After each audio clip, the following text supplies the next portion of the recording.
అవును, సూర్య కనిపించడం లేదేంటి? ఉదయం టిఫిన్ చేయడానికి కూడా రాలేదే? ఊరికి వెళ్ళాడు. వాడికి ఈరోజు నిశ్చితార్థం.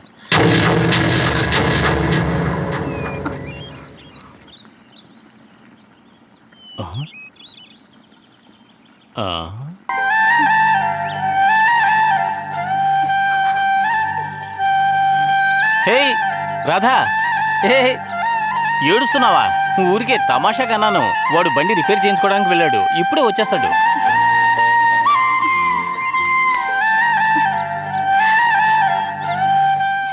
అవును, వాడి మీద ఇంత ప్రేమ పెంచుకున్నావే, ఆ విషయం వాడితో చెప్పొచ్చుగా. మనసులోనే దాచుకుంటే ఎలా? నేనెలా చెప్పగలను గోపి? నాకు సంకోచంగా ఉంది. నువ్వే ఆయనతో చెప్పొచ్చుగా. అయ్యయ్యో, నిర్మల్ మ్యాటర్ తర్వాత లవ్ విషయం వెతితేనే వాడు మండిపడుతున్నాడు. నువ్వే మెల్లగా వాడితో చెప్పు.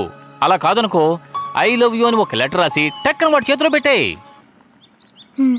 చూద్దాం.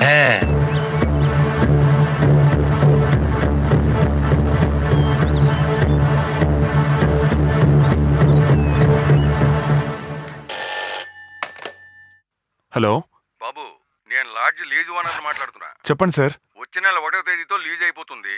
నువ్వే డైరెక్ట్ గా వచ్చి ఈ lease agreement, lodge original documents తీసుకుంటావా? సరే సార్.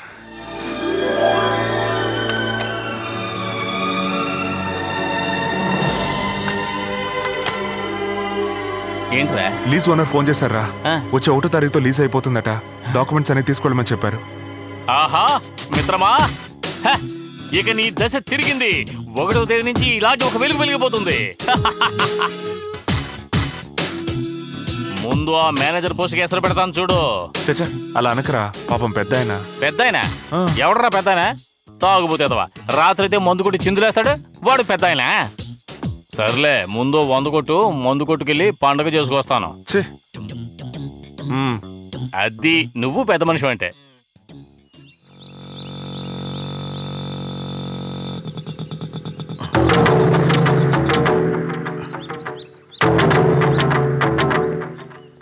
సార్, మీకేంటి సార్ ఈ పరిస్థితి?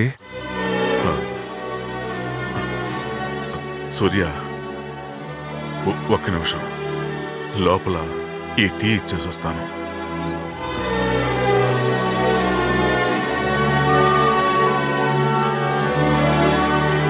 అమ్మాయిని చదివించి డాక్టర్ని చేస్తానని శ్రీరామ్ చెప్పాడు. ఆ ఆశతోని మేము అతనితో వెళ్ళాం. తర్వాత మాకు విషయం తెలిసింది. శ్రీరామ్ వాళ్ళ బాస్ కూతురుతో తిరుగుతున్నట్టు, ఆ అమ్మాయిని పెళ్లి చేసుకోబోతున్నట్టు వాళ్ళ డ్రైవర్ మాతో చెప్పాడు. నిర్మల వీళ్ళు అతన్ని నిలదీసింది. ఇందులో తప్పే ఉంది చెప్పు. నిన్ను పెళ్లి చేసుకుని నన్ను సాధారణ మేనేజర్గా ఉండమంటావా, లేదా శృతిని పెళ్లి చేసుకుని పెద్ద కోటీశ్వరుడుగా ఉండమంటావా? చూడు నిర్మల, నేను ఏమంత పెద్ద తప్పు చేశాను? మీ ఇంట్లో వాళ్ళు సూర్యని అల్లుడు అల్లుడు అన్నారు. అంతకంటే బెటర్గా నేను కనిపించాను, నన్ను అల్లుడు అన్నారు. అదేవిధంగా నీకంటే బెటర్గా తను కనిపించింది, తన్ని సెలెక్ట్ చేసుకున్నాను. That's all. ఒక విషయాన్ని బాగా ఆలోచించు. మీ ఇంట్లో వాళ్ళు సూర్యకి ఒకేసారి హ్యాండ్ ఇచ్చినట్టు నేను నీకు ఇవ్వదలుచుకోలే. శృతిని పెళ్లి చేసుకుంటాను, నిన్ను ఉంచుకుంటాను. ఓకే?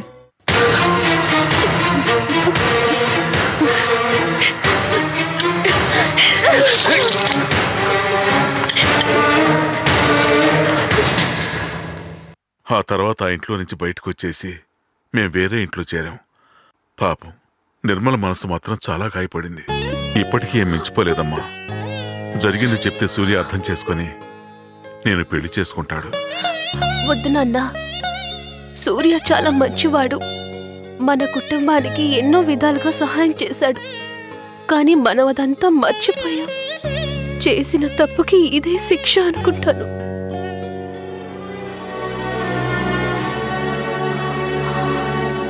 శ్రీరామ్ని నమ్మద్దు, వాడు పెద్ద రోగని సూర్య నాతో ఎన్నోసార్లు చెప్పాడు. నేనే వినలేదు. నీ మొహం చూపించొద్దని తిట్టి పంపేశాను. ఇప్పుడు సూర్యకి మనం ఎలా మొహం చూపించగలం నాన్న? ఆ అర్హత మనం కోల్పోయాం. పాపం నాన్న సూర్య, అతన్నైనా సంతోషంగా ఉండనివ్వండి. ఈ సంగతి చెప్పి అతని సంతోషాన్ని చెడగొట్టకండి.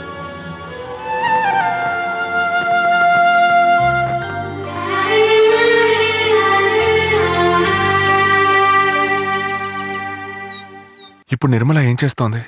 ఇప్పుడు తను చదువు మానేసి ఓ చిన్న గార్మెంట్ షాప్లో పనిచేస్తోంది. నెలకు 2000 జీతం.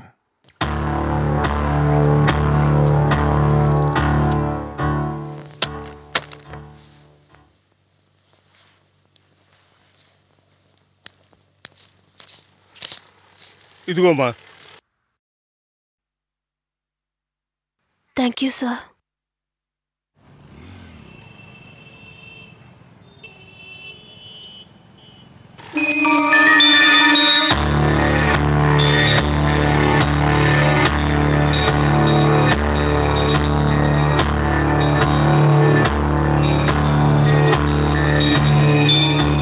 నిర్మల, నువ్వు తప్పుగా అనుకోకపోతే ఒక 10 నిమిషాలు నీతో ఒంటరిగా మాట్లాడొచ్చా? భయపడకు, గతాన్నేవి నీకు గుర్తు చేయను.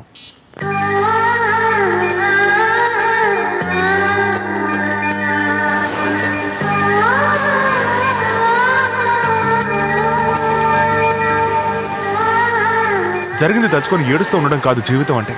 ఏడిపించిన వాళ్ళ ముందు గెలిచి చూపించాలి, అదే జీవితం. ఒక ద్రోహిని తలుచుకొని నువ్వు ఫీల్ అవ్వకూడదు. నువ్వు ఒక మంచి పొజిషన్కి వెళ్ళాలి. ఇంత మంచి అమ్మాయిని మిస్ అయ్యానే అని వాడు ఏడ్చేలా చేయాలి.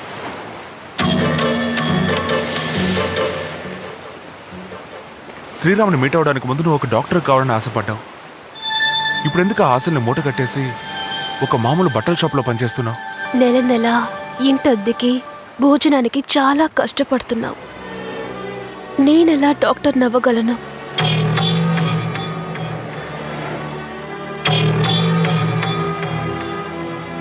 అవుతావు, తప్పకుండా డాక్టర్ అవుతావు.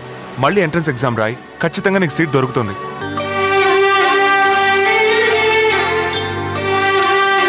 టైం అయింది, 10 వెళ్దాం.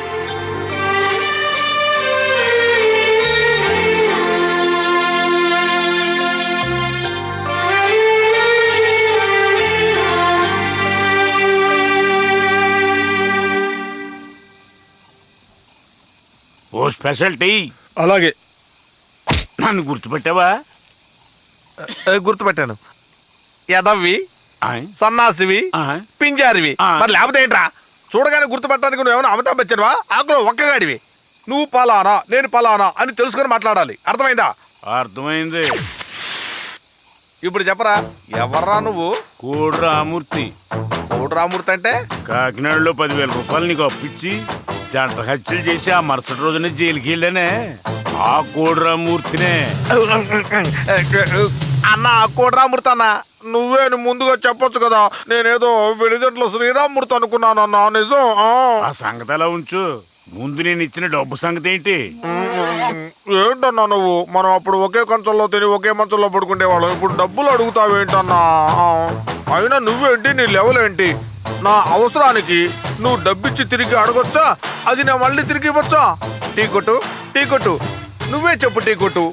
ఇచ్చిన డబ్బు ఎవరు అడుగుతారు? ఒక రౌడీ ఎదవో హంతకుడు అడుగుతాడు. అన్న లాంటి వాడు తిరిగి డబ్బు అడగొచ్చా? అడగకూడదండి. అడగకూడదని చెప్పాడు, చూసావా? నేను అడుగుతా.